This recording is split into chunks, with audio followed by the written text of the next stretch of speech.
앞에 계신 분들과 인사 나누겠습니다. 잘 오셨습니다.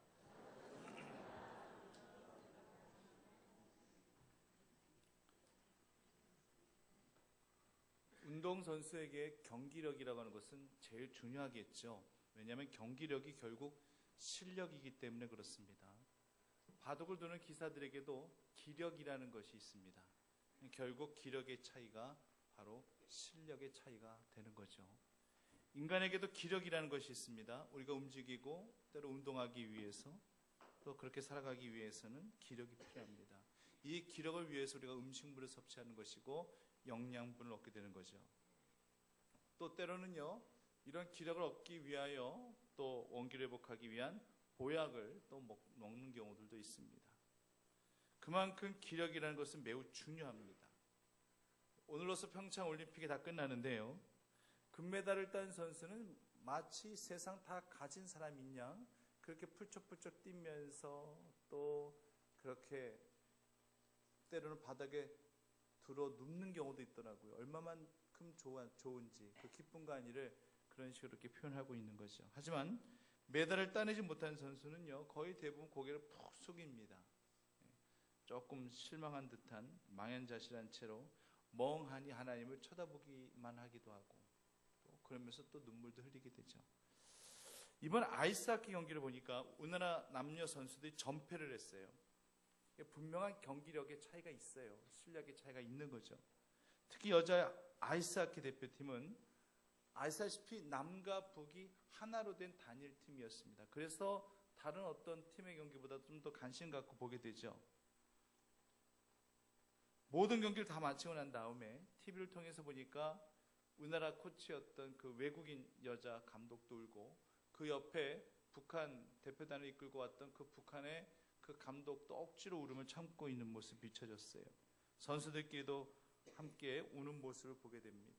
아마도 이 울음은요, 경기에 졌기 때문에 메달을 따지 못했기 때문에 그런 이유들보다도 남북한이 하나 된 그러한 단일팀을 이룬 지가 얼마 되지 않았지만 그래도 함께 또 이렇게 손 맞춰가면서 돈독한 우정을 나누었었는데 이제 또 이 동족 상잔의 이 비극의 이 처지 현실 때문에 남과 북이 갈라진 이 현실로 말미암아 서로 각자의 곳으로 돌아가야 된다는 지난 아쉬움이 배어져 있는 그러한 느낌으로 그 눈물의 의미를 받아들이게 되었습니다. 아마 그 장면을 보고 있었단다 할지라면은 같은 민족으로서 아마 눈물을 훔치는 그런 분들도 계실 수 있으실 거예요. 이 같은 마음을 연민의 마음이다 라고 그렇게 말씀을 드릴 수가 있습니다. 그런데 이 연민의 마음은요, 하나님이 주신 마음이에요. 연민의 마음은 긍휼히 여기는 마음이에요. 애잔한 사랑의 마음이기도 합니다. 그리고 이것은 인간의 본성이기도 한 거예요. 이 연민의 마음을 하나님도 가지고 계셨습니다. 안타까운 마음으로 인생을 바라보시면서 애잔한 마음을 가지시는 그런 하나님의 음성들을 기억하십니까? 특별히 첫 번째, 하나님께서 그 연민의 마음을 가지시고 안타까운 마음으로 부르신 그 첫 마디는 바로 아담아 내가 어디에 있느냐, 아담을 향해서 주신 음성이에요. 언제 어디에 아담이 무엇하고 있는지 다 알고 계신 그 하나님께서 미리 일러 주었고 경고해 주었고 명령까지 내려 주었건만 따먹은 즉시 죽게 될 것이라고까지 그렇게 이야기를 미리 해줬건만 그렇게 죄를 지은 아담을 애잔한 마음으로 애타는 마음으로 그런 연민의 마음으로 아담아 내가 어디 있느냐 부르시는 그런 하나님의 음성이 우리는 기억하고 있어요. 하나님의 사르밧가브를 보고서도 이런 연민의 마음을 가지셨습니다. 기근의 때에 이제 먹을 양식은 없고 한 끼 식사분에 그 양식만 남은 겁니다. 밀가루 한 움큼과 기름 한 병만 남아서 이거 마지막으로 떡이라도 해먹고 그리고 자식하고 같이 죽으려고 생각하고 있었던 이 비참한 처지의 사르밧가브를 하나님께서 연민의 마음으로 안타깝게 보시고 선지자를 거기에 보내셔서 기근이 다 끝나는 그때까지 그 통의 가루와 기름이 끊어지지 아니하도록 그렇게 하나님께서 역사하신 것을 보게 됩니다. 예수님도요, 나사로, 마리아, 마르다 이 삼남매에 대한 진한 연민의 감정을 예수님도 가지고 계셨습니다. 그래서 이 나사로의 죽음 앞에 그 강한 연민의 마음을 가지셨던 예수님은요, 눈물까지 보이시면서 그 아픔을, 안타까움을 표현하신 거예요. 그래서 결국 나사로를 다시 살려주시기도 하신 예수님이셨습니다. 오늘 본문에도요, 이 하나님의 이 연민의 마음이 잘 나타나 있어요. 엘리야 선지자는 지금 완전히 그렇게 상태입니다. 영과 육이 완전히 지금 그렇게 상태예요. 회복 불능의 상태까지 오게 된 겁니다. 불과 며칠 전까지만 해도요, 그 최고조의 희열, 최고조의 기쁨과 한일을 만끽했던 인물이 바로 엘리야였습니다. 그 갈멜 산상이었어요. 그 바알과 아세라 선지자 850명과 일대 850과 함께 겨루어서 위대한 승리를 갈멜산에서 경험했습니다. 그런 위대한 승리 이후에 한다 할지라면은 당연히 기대감이 될 거예요. 이제는 하나님의 나라가 선포되겠구나. 하나님의 통치가 이루어지겠구나. 이제는 내가 더 이상 눈치 볼 것도 없고 생명 위험마저 내가 가질 필요도 없고 이제는 완전히 나의 시대가 오겠구나. 주님의 시대가 오겠구나. 이런 장밋빛 청사진을 엘리야 선지자는 나름대로 가지고 있었던 거예요. 근데 결과는 어떻게 됐습니까? 오히려 아합과 이세벨은 더욱더 흉악해져 가고요. 하나님의 선지자들을 그냥 잡아 가두고 또 죽이기까지 하고요.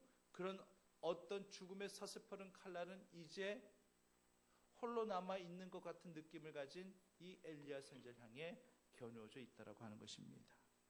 또 때는 비가 오지 않는 극심한 기근의 때였기 때문에 지금 뭐 다 물 근원이 다 말라버렸죠. 그러니까 마실 물도 없겠다. 또 먹을 양식도 없겠다.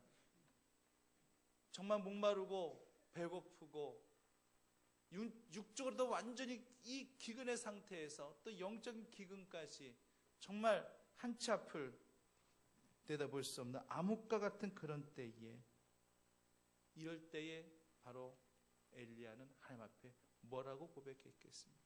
뭐라고 고백했어요? 하나님, 이렇게 살 바에는 차라리 죽기를 원하나이다. 그냥 하나님 손에 의해서 나를 죽여주십시오.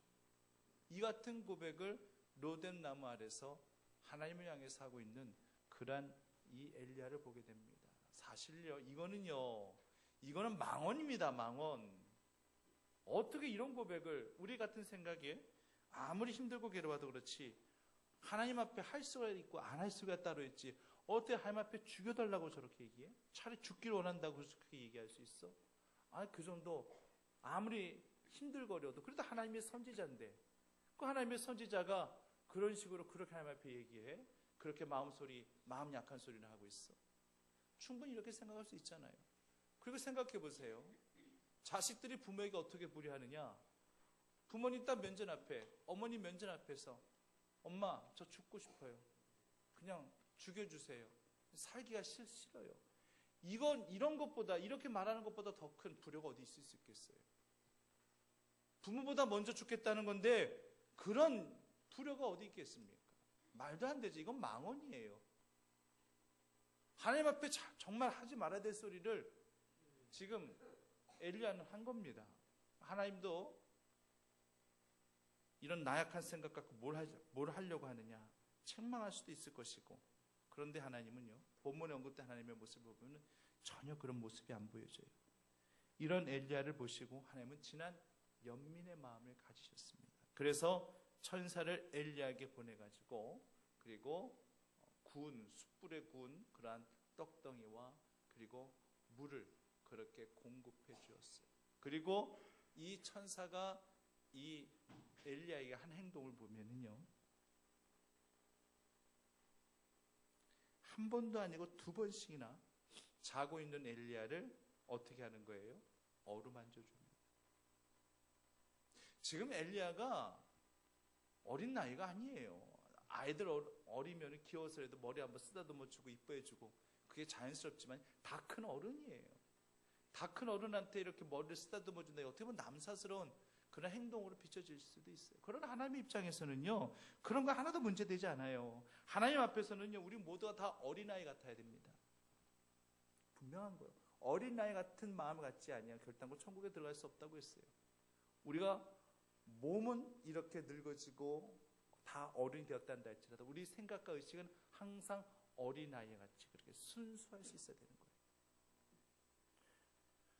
하나님 앞에서라면은 재롱이라도 떨고 응석이라도 부릴 수 있는 그런 마음가짐으로 우리가 신앙생활을 해야 됩니다. 하나님의 기쁨이 되는 것이다. 그것이 바로 하나님께서 나에게 바라고 계시는 것이다. 그렇단다 할지라면 그거 못할 이유가 뭐가 있겠어요? 하나님 앞에 체면이 중요합니까? 하나님 앞에 자존심 내세우는 것이 그것이 중요합니까? 하나님 앞에서 그 모든 것도 다 던져버려야 될 것들입니다. 제가 만약 지금이라도 우리 예수님께서 머리 한번 쓰다듬어 주시겠다고 저기서 오신단다 할지라면 아마 만사 제쳐놓고 벗은 발로 후다닥 뛰어 내려가가지고 예수님 앞에 무릎 꿇고 염치 없이 머리 드밀 것 같아요. 그게 당연한 거 아니겠습니까? 거기 체면이 뭐가 필요해요? 만약 하나님이 제게 춤이라도 처벌한다는데 할지라면 제가 춤 못 추겠습니까? 제가 춤 안 추겠습니까? 하나님이 여러분들 각자를 향해서 너 나를 위해서 춤 좀 춰보려면 여러분 춤 안 추실 거예요? 에이 제가 이 나이가 몇인데 제가 이 나이에 그래도 제가 양반의 가문인데 어떻게 제가 춤을 춰요? 이러실 겁니까? 하나님 앞에 무슨 체면이 중요한데요? 하나님 앞에 무슨 자존심이 뭐가 중요한데요? 막 춤이라도요 하나님 앞에 춰야 돼요. 다윗이 하나님의 언약궤를 되찾아오게 되었었을 때에 너무 기쁜 나머지 너무 감격해서 자신이 벗은 몸인 줄도 모르고 다윗은 덩실덩실 춤을 췄어요. 다윗이 뭐 춤을 잘 춰가지고 춘 거예요? 아니야. 아마 막춤이었을 거예요. 춤에 무슨 장르가 뭐가 필요하겠어요? 그냥 추는 거예요. 얼마나 흥겨웠고 얼마나 감사했고 얼마나 기뻤고 얼마나 감격스러웠으면은 자신이 벗은 몸인지도 모르는 상태에서 그냥 덩실 춤을 췄어요. 체면이요, 자존심이요, 이런 거 다 떨쳐버리고 춤춘 거예요. 그런데 그런 다윗을 보고 누군가가 손깍질했어요. 누군가가 조롱하고 비난했어요. 사울의 딸이었고 다윗이 아니었던 미갈이 그랬습니다. 아니 왕으로서의 책통도 못 지키고 이게 지금 백성들 앞에서 사람 지금 무슨 짓이냐고 이게 지금 이렇게 지금 옷도 하나도 걸치지도 않고 지금 이게 지금 무슨 짓 하는 거냐고 창피한 줄 알라고 지금 왕이 지금 채통 있지 지금 이게 무슨 짓 하는 거냐고. 자 하나님의 관점에서 하나님 입장에서 봤었을 때 하나님께서 이런 미갈을 하나님께서 책망하셨는지 아니면은 정말 왕으로서의 그 모든 그런 위치가 있는데 이게 왕으로서의 채통을 다 저버리고 하나님 앞에 불순하게 이런 모습으로 춤춘 다윗을 하나님께서 책망하셨는지 하나님이 다윗을 책망하셨게요? 미갈을 책망하셨게요? 미갈입니다. 미갈에게 나병을 주버리셨어요. 그래서 나병이 평생 그 나병 가지고 살았습니다. 어찌 보면 하나님 입장에서는 너 너무 불선하다.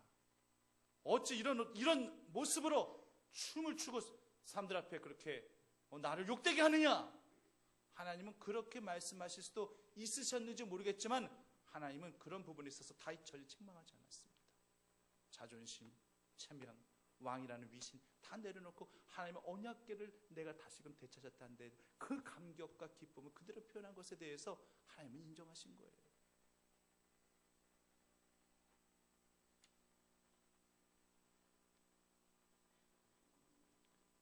사랑하는 성도님들도 주님을 위해서라면 춤도 출 수 있고 주님의 어루만져 주심을 받을 수만 있다면 당장이라도 맨발이라도 주님 앞에 먼저 다가갈 수 있는 그런 열정적인 믿음이 성도님들 안에 넘쳐나기를 간절히 소망합니다. 육적으로 배고파 그렇게 상태에 놓이는 엘리야에게 숯불에 구운 떡과 그리고 그 물 한 병은 육적인 기력을 다시금 되찾을 수 있는 그런 에너지가 되었습니다. 또한 영적으로 바닥을 기고 있었던 엘리야에게 그 천사의 그 2번 어루만져 주문 그 손길은 바로 영적인 기력을 회복하게 되는 그러한 에너지가 되었습니다. 성도님들, 하나님은 결코 우리들을 그냥 가만히 내버려 두시거나 그냥 바라만 보고 계시는 분은 아니에요. 우리도 인간인지라 때로는 영적으로 무기력해질 때 있습니다. 영적인 무력감을 느낄 때가 있어요. 우리가 항상 성령 충만함을 우리가 구하고 그렇게 살아감을 알면서도 어떤 처지와 상황과 환경 가운데 속에서 어떤 장벽에 딱 걸려 있었을 때는 우리도 영적으로 무력함을 느낄 때가 솔직히 있습니다. 육신적으로 무기력한 것은 음식물을 섭취할 때 기력을 찾게 되는 거죠. 근데 영적으로 무기력할 때는 다른 세상적인 대책은 전혀 없습니다. 육신적으로 피곤하면은 아무것도 안 하고 잠깐 쉬어주기만 하고 잠만 잘 자도 그 모든 피곤함은 다 풀어질 수 있어요. 하지만 영적인 무기력함은 쉬어주면 쉬어줄수록 더욱더 공고해지는 거예요. 더욱더 무기력해지는 거예요. 그러다 하나님 이 같은 우리들 책망치 아니하시고 우리를 늘 위로하시기 위해서 머리 쓰다듬어 주시며 우리를 끌어안아 주시는 그런 주님의 모습을 한번 연상하시면서 살아가 보십시오. 마치 올림픽에서 메달을 따지 못하고 괴로워하고 실망하여 풀이 죽어 있는 선수를 누가 끌어안아주고 누가 수고했다고 최선을 다하면 된 거라고 하면서 머리 쓰다듬으면서 끌어안아줄 그 사람이 누가 있을 수 있겠어요? 그 부모들이나 그 코치들은요 충분히 그렇게 할 수 있어요.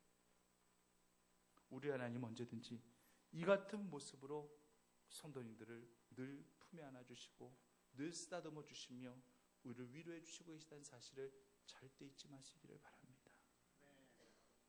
신앙의 기력이라고 하는 것은요 오직 주님께서만이 우리들에게 공급하여 주실 수 있는 거예요. 물론 사람을 통해서 주시기도 하시죠. 때로는 예배를 통해서 또 이 예배 강단의 이 말씀을 통해서 또 삶에 부딪히는 그 모든 현실 속에서 또 다양한 루트와 방법을 통해서 우리 신앙이 고갈되는 것을 막으시고 영적 기근에서 벗어나도록 항상 하나님은 우리를 늘 그렇게 이끌어 가고 계시는 거예요. 그런데 과연 나는 어떤 노력을 하고 있느냐는 얘기예요. 신세 한탄만 하고 있는 내 모습은 아닌가? 내 처지와 환경만을 바라보면서 모든 것을 비관적으로 생각하고 있는 나만을 주목하고 나만을 바라보다가 결국 탈진에 빠져 결국엔 자기 연민에 빠져 있는 그런 내 모습은 아닌가 한번 생각해 보자라는 얘기입니다. 사실 본문의 엘리야도요 자신의 처지만 바라보고 자기 자신만 주목하고 주변 상황만 바라보다 보니까 차라리 하나님 앞에 나 좀 죽여주십시오 죽기를 원합니다 하지 말아야 될 고백을 하나님의 마음을 아프게 할 수밖에 없는 고백을 사실 엘리야도 하게 된 거예요. 인간이면 이런 생각 충분히 들 수가 있어요. 그래도 참 우리 하나님은 그렇다고 책망치 아니하시고 어루만져 주시는 연민과 긍휼과 사랑의 마음을 표현하십니다. 결국 하나님은요 엘리야에게 이것을 가르쳐 주시고자 하신 거예요. 하나님께서 이렇게 천사를 보내가지고 이렇게 엘리야를 어루만져 주신 것, 위로해 주신 것, 그 긍휼과 연민의 마음을 그대로 표현해 주신 것, 이 분명한 이유는요 이제 너만 바라보는 네가 보여지는 그 모든 것들이 다 전부라고 생각하는 그 모든 관점에서 벗어나야 된다는 것을 가르쳐 주시기 위해서 일깨워 주시기 위해서 이렇게 하신 거예요. 하나님께서 또 이러한 엘리야에게 들려주신 음성이 있잖아요. 하나님 나만 홀로 남았나이다. 너는 보는 게 너 혼자 남은 그것밖에 안 보이지. 무슨 소리야? 내가 바알에게 무릎을 꿇지 아니한 그런 7,000명을 내가 너를 위해서 남겨두었는데 너는 무슨 소리 하고 있어? 네가 보는 것이 네 관점에서 네가 보고 있는 것이 마치 전부인 양 그렇게 생각하지 말아라. 너는 홀로 남은 것처럼 생각하니 아니 7,000명이나 내가 너를 위해서 남겨두었어. 그러니까 너는 이제 너만 바라보며 자꾸만 자기 자신만 주시하고 주목하려는 그 모든 관점에서 이제 벗어나서 내가 널 위해서 준비한 그러한 현실을 세상을 바라봐야 된다. 이제 너는 나를 주목하며 나를 바라봐야 된다. 나를 묵상해야 된다. 이것을 가르쳐 주시기 위해서 하나님은 이런 식으로 이렇게 천사를 통해서 육적으로도 기력을 회복하게 하시고 영적으로도 기력을 회복하게 하신 것을 살펴보게 됩니다. 우리가 정말 경계해야 할 감정이 있어요. 그게 뭐냐면요 지나친 자기 연민. 이 상대방을 향한, 타인을 향한 이 연민이라는 것은, 이것은 성경적인 것들이에요. 이건 이 긍휼의 마음을 표현하는 거거든요. 누군가를 보니까 안타까워. 그래서 뭔가 도와주고 싶은 마음이 들어요. 그래서 정말 있는 거라도 뭔가 또 도와주고, 좀 남에게 보이지 않게끔 그렇게 선행을 하면서, 그 모든 것들이 다 타인을 향한 연민의 마음이 있을 때, 그 불쌍히 여기는 긍휼히 여기는 그런 사랑의 감정이 있을 때에 이것이 자연스럽게 표현이 되어지는 거예요. 너무나도 이거는 성경적인 것이고 주님의 마음이에요. 하지만요, 자기 연민은요, 이건 달라요. 자기 연민은 결국에는 내 처지에 대한 신세 한탄으로부터 시작하는 거예요. 상대방하고 남하고 비교하고 싶지 않아도 자연스럽게 비교가 되어질 수밖에 없는 거예요. 다른 사람들은 어려운 일 없이 잘 사는 것 같은데, 다른 사람들은 나처럼 병약하지 아니하고 질병 없이 건강하게 잘 사는 것 같은데, 다른 사람들 자녀들은 다 잘 되는 것 같은데 내 자녀들은 이렇고, 그 내 처지와 신세와 한탄만 계속하게 되는 거예요. 이 모든 것들이 그 영혼의 가치를 떨어뜨립니다. 정신병까지 걸릴 수가 있어요. 심한 우울감으로 말미암아 결국에는 엘리야처럼 죽었으면 좋겠습니다. 차라리 죽여주세요 하나님. 이런 식으로까지 고백할 수 있다는 얘기예요. 굉장히 심각한 겁니다. 이거는요. 이런 것들이 결국에는 심각한 자기 열등이 생겨나게 되는 것이고, 결국에는 삶을 포기하게 되는 경우도 있다는 얘기예요. 자연스럽게 하나님 앞에 모든 하사를 돌리게 됩니다. 세상이 불공평합니다 하나님. 이건 아니지 않습니까? 이 모든 원인을 하나님 앞에 돌리는 거예요. 그래서 지나친 자기 연민이라는 것이 진정 우리가 정말 버려야 될 감정이라는 얘기입니다. 시편 77편, 이 기자는요, 자기 연민에 지금 푹 빠져 있는 거예요. 오늘 보면 10절 말씀에서도 읽었지만은요, 시편 77편 1절에서부터 9절까지는요, 온통 자기 연민에 의한, 세상에서 가장 불쌍한 사람은 자기야. 본인이 그렇게 생각하고 있어요. 그러면서 모든 비난의 하사를 다 하나님 앞에 돌리고 있어요. 내가 부르짖으면 내게 귀를 기울이시리로다. 1절 말씀에 마치 내가 상당히 믿음 좋은 고백처럼 이해하시는지 모르겠지만은, 내가 이렇게 힘든 상황이니까 하나님 내게도 들어주셔야 돼요. 완전 반협박조의 말로 그렇게 하나님 앞에 구하고 있지는 않나. 2절 3절 말씀 계속 보면은요, 주께서 나로 눈을 붙이지 못하게 하신 내가 괴로워 말할 수 없나이다. 이 모든 책임 전가를 누구한테 하나? 하나님한테 하는 거예요. 내가 잠 못 자는 것도 다 하나님 책임이라는 얘기예요.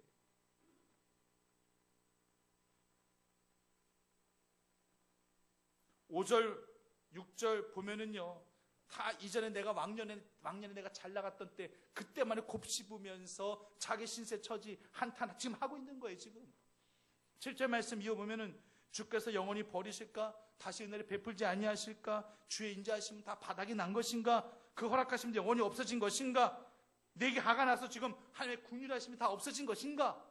지금 완전히 모든 비난의 하사를 하나님 앞에 다 쏟아내면서 지나친 자기 연민 때문에 지금 자기 생을 이런 식으로 망치고 있다는 얘기예요. 이렇게 한탄하는 시편 기자의 이 모습이 바로 지금 혹시 내 모습은 아닌가 한번 생각해 보십시다. 내가 그렇게 오랜 시간 동안 하나님 앞에 간구하고 기도하고 매달렸는데 하나님께서 내 기도 안 들어주시고 내 계획대로 되어지지도 아니하시고, 여전히 하나님은 응답도 없으신 것 같고 묵묵부답이고, 대체 어떻게 하라는 말인지, 하나님이 끝까지 책임을 지시든지 지금 어떻게 하라는 것인지, 모든 일의 원인과 책임을 하나님께 돌리고 있는 그러한 우리들의 모습은 아닌가. 만약에 1절에서 9절까지 이 시편의 말씀이 끝났단다 할지라면 하나님은 굉장히 마음이 편치 아니하셨을 거예요.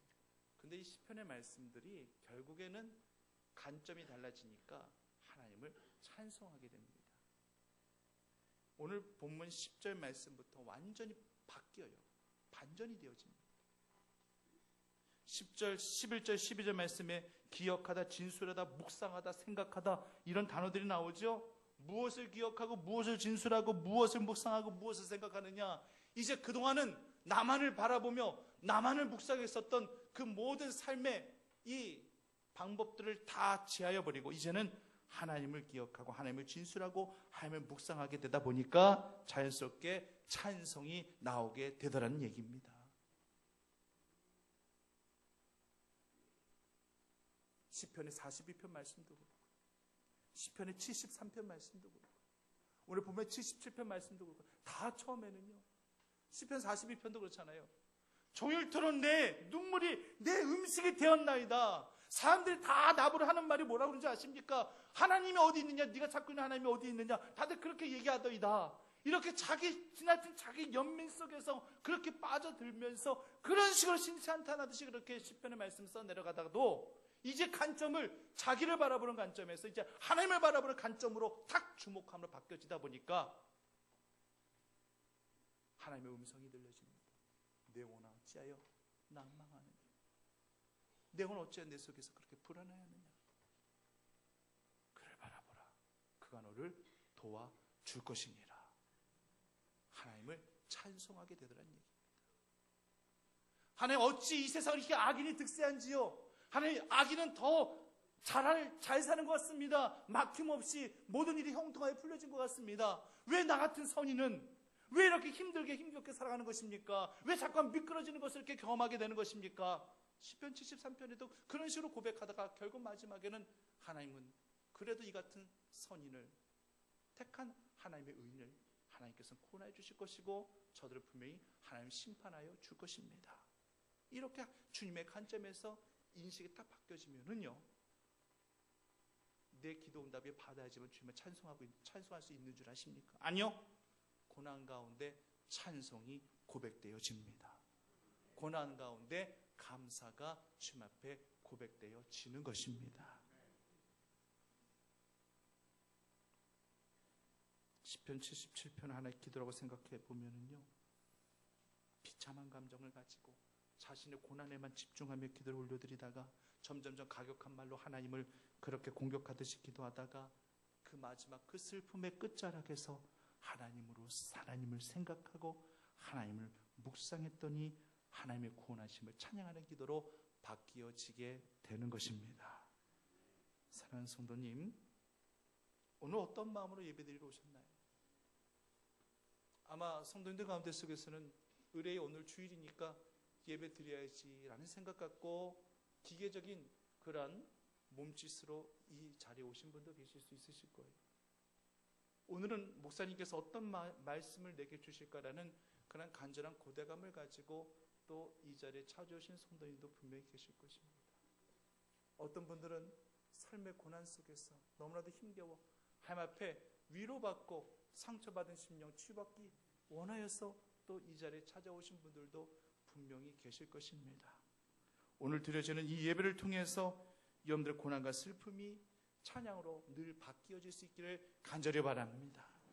지나친 자기 연민의식 아직까지도 가지고 있다는다 할지라면 다 내려놓으시고 그럴 때일수록 또 하나님을 집중하시고 하나님을 더욱더 주목하시며 하나님만 묵상하실 수 있는 귀한 은혜가 있으시기를 간절히 바랍니다. 말씀을 마무리하고자 합니다. 성도님들은요, 한번 질문을 드릴게요. 신앙을 떠나서요, 일단 주님을 개입시키지 마시고 내가 내 자신만을 바라볼 때, 내가 내 자신만을 한번 주목하고 집중할 때에 자신감이 더 많이 드십니까? 아니면 자괴감이 더 많이 드십니까? 어떤 감정이 더 많이 드세요? 아마도요, 자신감을 가지시는 분들은 그리 많지 아니할 거예요. 아마 자괴감이 더 많이 드실 거예요. 제가 전제했습니다. 하나님과 연관시키지 말고 신앙을 떠나서 내가 그저 내 자신만을 바라볼 때에 드는 감정이 과연 어떤 감정이겠느냐? 자신감이겠느냐? 자괴감이겠느냐? 저는 솔직히 제 자신을 바라볼 때 자신감보다는 자괴감이 더 많이 들 때도 있어요. 내가 이 정도밖에 되지 않는구나. 내가 이 정도밖에 소유하지 못하는구나. 남과 비교해 볼 때, 비교하고 싶지 않아도 자연스럽게 비교가 되어질 때 난 정말 보잘것없는 존재구나. 솔직히 이런 마음 생각할 때 있죠. 이런 것들을 결국 자괴감이라고 하는 거예요. 이런 생각에 점점점 취해 있으면요, 결국 기력은 잃어버리는 거예요. 영적인 생명력은 잃어버리게 되는 거예요. 그래서 하나님은 우리가 이런 자괴감을 다 내려놓고 주님 안에서 이제는 주님과 결부되어 주님 안에서 자괴감이 아닌 자신감을 가지고 살아갈 수 있기를 간절히 바라고 계시는 것입니다. 세상이 바라보는 나는 보잘것없어요. 내가 내 자신을 바라본다 할지라도 보잘것없어요. 아무리 바라봐도 죄 많고 허물 많고 실수 많은 그런 죄인일 따름이에요. 자신감보다는 자괴감이 더 많이 들 수밖에 없는 저희들의 처지. 하지만 하나님이 나를 주목하게 하십시오. 그리고 내가 이제 하나님을 주목하고 하나님을 묵상하면서 살 수 있는 인생으로 거듭날 수 있다는 할지라면 세상에 바라보는 나는 무명한 자이지만 하나님 바라보는 나는 결코 무명한 자가 아니라 하나님의 손바닥에 우리 이름을 새기시고 각인시키시고 자녀로 입적시켜 주신 하나님 택함 받은 자녀임을 기억하실 수 있으셔야 할 것입니다. 이것이 바로 우리의 자신감이 되어야 되는 거예요. 그래서 말씀하십니다. 내게 능력 주신 자 안에서 내가 모든 것을 할 수 있느니라. 이건 신앙의 자신감이에요. 주님 떠나서는 나는 자괴감을 가질 수밖에 없지만 주님 안에 들어오면은 우리는 무엇이라든 할 수 있는 이 신앙의 자신감을 가지고 이 세상을 살아갈 수 있어야 할 것입니다. 하나님을 늘 주목하시고 살아가시고 하나님을 늘 묵상하시면서 살아가시고 하나님이 이 어루만져 주시면 지금도 우리 인생 가운데 늘 보여주시고 계시며 우리도 이 같은 연민의 마음을 가지고 하나님을 섬기며 또 타인을 그렇게 섬기며 우리도 그렇게 살아가야 됩니다. 주님을 통해서 우리의 기력이 회복되어지기를 간절히 원합니다. 영육간의 강건함의 축복이 오직 주님을 통해서 이 말씀과 치유를 통하여 언제나 나타날 수 있기만을 간절히 축원합니다. 살아계신 아버지 하나님, 기력을 회복하게 하여 주시옵소서.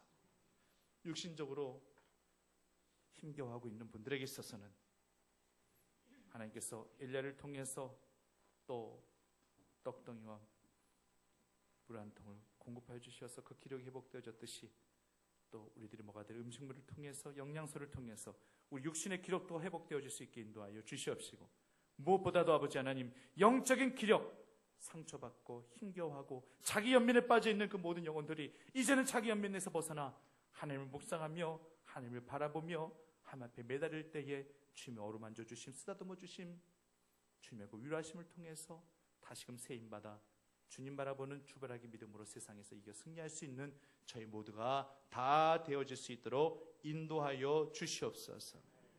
예수님의 이름으로 기도드립니다.